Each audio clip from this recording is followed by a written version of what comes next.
anti Islam atau orang anggapan orang bahwa kan jadi itu anti Islam atau orang musyrik.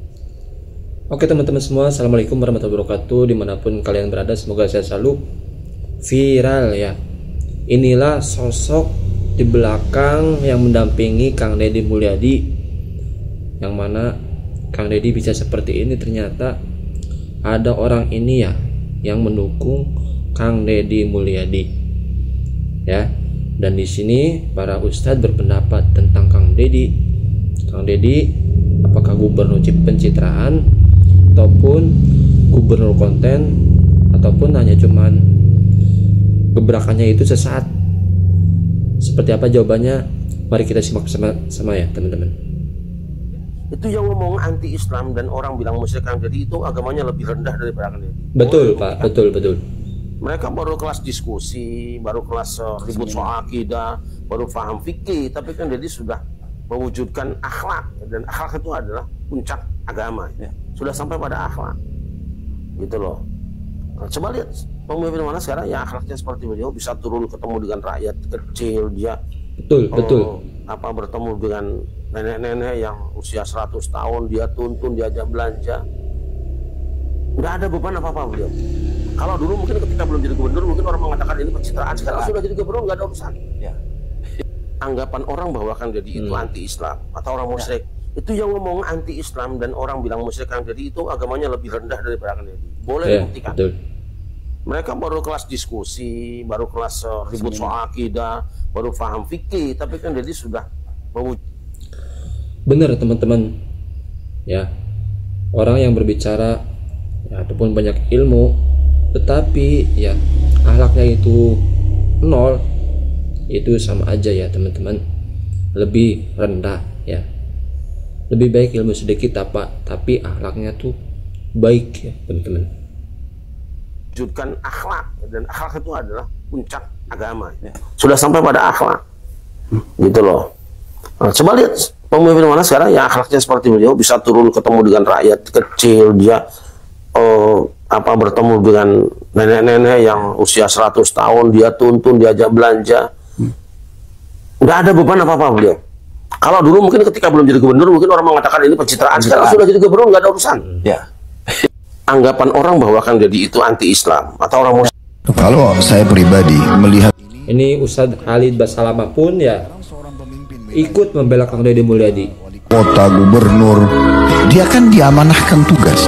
Bagaimana caranya supaya memang tersampaikan ke masyarakat kalau dia sudah melakukannya? Ya nggak ada masalah. Dibuat konten, apa masalahnya? Pencitraan dari mana ini? Kan gitu. Jangan selalu suudzon ini ya, sangka buruk terus. Jadi tidak usah berpikir masalah pencitraan, sangka baik teman-teman sekalian. Saya melihat kalau ada pemimpin yang seperti ini ya, betul dia turun, dia membantu masyarakat secara langsung, dia mau lihat apakah staf yang ditugaskan untuk menjalankan tugas sampai ini luar biasa. Ini jarang sekali. Bahkan langka Pak Ustadz, langka banget pemimpin seperti Kang Deddy Mulyadi. Perubahan menjadi lebih baik. Dari sisi ini tentunya kita harus dukung, bukan gubernurnya si A, si B, si C. Kepada semua pemimpin, hendaknya kita punya cara pandang yang sehat. Bapak pembangunan Jawa Barat betul Kang Deddy Nah Mulyadi. ini Ustadz dari Tasik pun ya ikut membela Kang Deddy ya. Pembersih korupsi betul Pak Deddy Mulyadi. Bapak yang betul-betul kritis terhadap ketidakbenaran anggaran di Jawa Barat, orang yang banyak menolong karena duit nalobatnya itu betul. Beliau adalah tutur kenan urang dina pembangunan. Ngan urusan sholat, urusan tauhid, urusan ibadah, tutur ke kiai. Tutur kenan pembangunan Pak Deddy Mulyadi luar biasa. Doakeun muga-muga teras-teras diwuwuh taufik hidayah. Amin. Sehat alwafi alfiat. Amin. Bapak aing Pak Deddy ngan urusan usoli, urusan praktek sholat, urusan agama tuturkeun kiai di lembur masing-masing. Salah teu aing ngomong gitu. Jokowi aja saya sebut pernyataan Habib Bahar bin Smith yang mana menuai kontroversi ya teman-teman.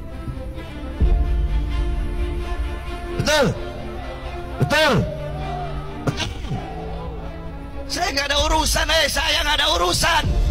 Nggak ada urusan saya. Iblis saya makan. Gila, iblis. Dengar-dengar mau nyalon gubernur dia. Mau nyalon dia ya, dengar-dengar.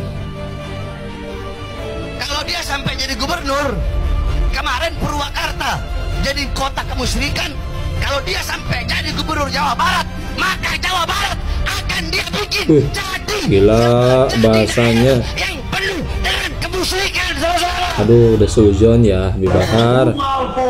Kurang nyaritakeun si ieu kafir, si ieu musyrik, si itu si ieu nu nugaran gunung diantep, nu nyairan sagara diantep, nu ngangalakatan pasir dia diantep, urang parbut paham di beradiu alam beak sia dicarakotan ku batur mani magaru teh parbut paham. Angus-angus ini salahkeun, sini kafirkeun, sini musyrikeun, surga sida nu manehna. Kamu naik pemilu musyrik jeung kafir teh keluar. Engkau camat. Nah, ini pidato Habib Bahar Smith terbaru ya. Kamu lurah, kamu kepala desa, engkau camat, engkau bupati, engkau dibayar sama rakyat, digaji sama rakyat, keringat rakyat. Tapi di sini Habib Bahar tidak menyebut gubernur ya, cukup sampai bupati. Kenapa ini? Apakah sudah nggak berani lagi ataupun sudah taubat ya, nggak menghina Kang Deddy? Para rakyat, kalian harus melayani rakyat, bukan malah membuat rakyat sengsara dan menderita. Allahu Akbar, Allahu Akbar. Masyarakat Banten siap tegakkan keadilan, siap sampaikan kebenaran. Allahu Akbar. Bahkan sampai-sampai karpet yang engkau duduki, yang engkau duduki di sisi Allah lebih mulia daripada kursi yang diduduki oleh seorang presiden, saudara-saudara. Mungkin maksud Habib Bahar ya lebih mulia kalau presidennya itu jolim kepada rakyatnya ya teman-teman. Kalau presiden itu hanya mementingkan perutnya sendiri ya, mungkin seperti itu Habib Bahar berbicara seperti itu ya. Ada masanya, setiap masa ada pemimpinnya. Ya, kita punya pemimpin hari ini dengan strong leadership dan on the spot di lapangan dalam pengambilan keputusan. Ya, lazimnya sebelum mengambil keputusan ada rapat-rapat 2, 3, 4 bahkan sampai 5 kali rapat. Pak Gubernur langsung konsolidasi di lapangan. Ini nih lapangan, ya, langsung ambil keputusan. Kang Deddy Mulyadi yang beda dengan gubernur yang lainnya ya. Langsung eksekusi tanpa ada basa-basi. Ada basa-basi sedikit tapi tidak ya rapat segala ini, itulah ini nih Desember ya Kang Deddy Mulyadi. 2029. Jadi Bapak Ibu jangan pernah punya pikiran ya mah awal saja, enggak ya. Kami pastikan Pak Gubernur konsisten sampai Desember 2029 selama 5 tahun dan semua dikoridori oleh RPJMD yang saat ini ya sudah ada rancangan awal dan sebentar lagi ditetapkan, yakni mewujudkan Jawa Barat Istimewa 2029. Nah, Bapak Ibu adalah alatnya, kita semua adalah alat untuk mencapai tujuan ya. Dan tujuan itu harus tercapai, tidak ada alternatif lain, harus tercapai. Ini tahun pertama ya, RKPD pertama, APBD pertama, nanti akan masuk kedua, ketiga, dan ujungnya nanti RKPD kelima, APBD kelima, dan kita akan akhiri fase kepemimpinan 5 tahun ya. Ini kalau nggak salah pelantikan ASN ya, Wakil Gubernur dan tentu kita semuanya. Tahun pertama akan menentukan tahun kedua dan seterusnya. Jadi tidak ada alternatif lain. Tahun pertama kita harus habis-habisan. Kita harus total football. Tidak ada cerita alon-alon asal kelakon. Siap. Ceritanya adalah gancang, kelakonan, tur selamat. Kalau tidak, lewat kita Pak. Sekarang kita masuk masa bonus demografi. Ini adalah fase pertaruhan. McKinsey memproyeksikan Indonesia menjadi negara maju 2045. 20 tahun ke depan kita akan menjadi negara maju. Kalau kita mempersiapkannya dengan baik hari ini, termasuk Jawa Barat. Dengan potensi yang kita miliki, penduduk, sumber daya alam, letak geografis, ya, Berbagai lembaga internasional memproyeksi Indonesia akan menjadi negara maju. The Big Four Developed Countries 2045. Jadi 2045 insya Allah kita akan menjadi negara maju. 4 negara maju: Cina, India, United States, dan Indonesia keempat. Hari ini PDB kita ya hanya 1,4 triliun US dollar. Nanti PDB kita ya bisa menegaskan bahwa gaji ASN itu benar-benar ya teman-teman. Hari ini pendapatan per sudah kapita melebihi kita hanya di kisaran 4.900 ya US dollar. Nanti bisa menembus 12.000 US dollar. Tentu Jawa Barat bagian di dalamnya, dan Jawa Barat nanti 2045 harus menjadi provinsi termaju di sebuah negara maju. Amin. Sekali lagi saya yakin bisa. Ya, bersama pimpinan kita sarendek saigol sabobot sepihanean ditopang oleh DPRD, oleh Forkopimda, oleh segenap komponen daerah termasuk 27 kabupaten kota, 627 kecamatan, 5.311 desa, 646 kelurahan. Karena sejatinya Jawa Barat ini adalah agregat. Nggak ada Jawa Barat istimewa tanpa kabupaten istimewa, tanpa kecamatan istimewa, tanpa desa, kelurahan istimewa, tanpa RW istimewa, tanpa RT istimewa, bahkan tanpa keluarga istimewa. Nah, itu ya teman-teman. Makanya hari ini Pak Gubernur, makanya kita semuanya hari ini langsung straight to the point. Tidak lagi basa-basi, langsung berbicara tentang kesejahteraan keluarga. Berbicara tentang bagaimana anak-anak kita menjadi generasi yang hebat di masa mendatang. Yang teman-teman bisa menyimak di media sosial dan menjadi perbincangan. Betul Pak. Lokal, regional, sampai tingkat nasional Kang Dede pun dibicarakannya. Babak baru sudah dimulai internasional, dan tidak boleh yang banyak melihat ke belakang. Sekali-kali boleh, seperti naik motor ya untuk kontrol, tapi jangan banyak melihat ke belakang. Bisa tikusruk. Ya, kalau naik motor fokus saja ke depan.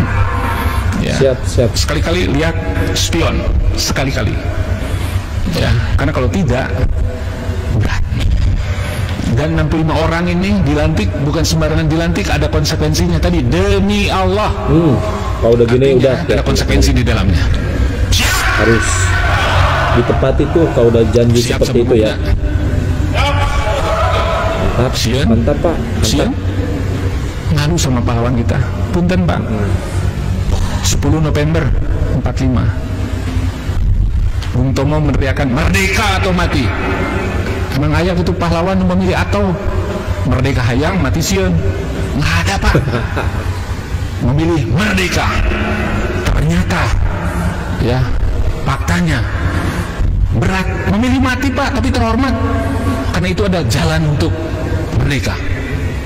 Nggak ada yang ragu Pak. Hari ini pun sama, dalam medan yang berbeda, tapi prinsip dasarnya sama. Dulu kita bisa merdeka ya karena nyali, karena pendahulu kita petarung, ya karena sabubukna siap mati kok. Sekarang kita mengisi pembangunan, kalau ingin maju ya sabubukna, siap mati, tapi tentu harus dimitigasi, karena kalau tidak itu namanya betul Pak, harus seperti ini ya. Kan ada asesmen, ada rapid assessment, banyak pirantinya, bisa kita mitigasi, ada manajemen resiko, ada cakupan risikonya, risk coverage-nya, ada tata kelola manajemen risikonya, ada risk governance-nya, ada review risiko, ya, risk review-nya, financial-nya tersedia, tinggal kita manfaatkan. Dulu mah kan tidak ada manajemen risiko. Emang tahun 45 ya manajemen risiko Pak. Akhirnya maya ilmuna, bisa kita mitigasi, bisa kita kelola. Jadi tidak ada alasan teman-teman semua, apalagi TPP kita di atas rata-rata. Saya jamin yang dilantik hari ini tidak ada yang kurang dari 10 juta. Nah ini belak-belakan masalah dikumpai loh ya, TPP gaji semua ASN yang didapatkan ya, per bulan ada yang kurang dari 10 juta, tidak ada. Oke teman-teman, di sini saya akan sedikit mereaksi ataupun ya memberikan pendapat tentang video yang saya tayangkan ya. Yang mana tadi yang pertama sudah jelas ya, Kang Deddy Mulyadi bukan gubernur pencitraan. Bahkan para ustadz ataupun para pendakwa pun ya sepakat ya, Kang Deddy merupakan gubernur baik ya, bukan pencitraan ataupun hanya ingin dipandang masyarakat ya, bukan seperti itu ya. Beda orang yang pencitraan sama ingin tulus kerjanya dari hati, beda ya teman-teman. Dan Kang Deddy bukan orang pencitraan ya. Lalu tadi ada Habib Bahar bin Smith ya, pidatonya terbaru yang mana ya masih sama. Habib Bahar tetap mengingatkan pemimpin atau pemerintah yang zolim ya. Tapi di sini yang menjadi garis besar adalah Habib Bahar tidak menyebut gubernur ya, cukup di tingkat bupati, RT, RW, lurah, bupati sama presiden. Gubernurnya tidak ada ya. Apakah Habib Bahar sudah mengakui ya bahwa Kang Deddy bukan orang yang dikatakan oleh Habib Bahar ya, yang dicaci sama Habib Bahar? Yaitu poin pentingnya. Tadi pun sosok ini ya, yang mana ASN juga ataupun pemimpin ketua Pemprov Provinsi Jawa Barat ya, satu frekuensi dengan Kang Deddy ya. Ini pemimpin seperti ini yang dibutuhkan oleh masyarakat ya, siap membangun Jawa Barat menjadi lebih baik lagi. Oke teman-teman, itu dia video ini ya, semoga terhibur, semoga bermanfaat. Terima kasih, sampai berjumpa next video. Assalamualaikum warahmatullahi wabarakatuh.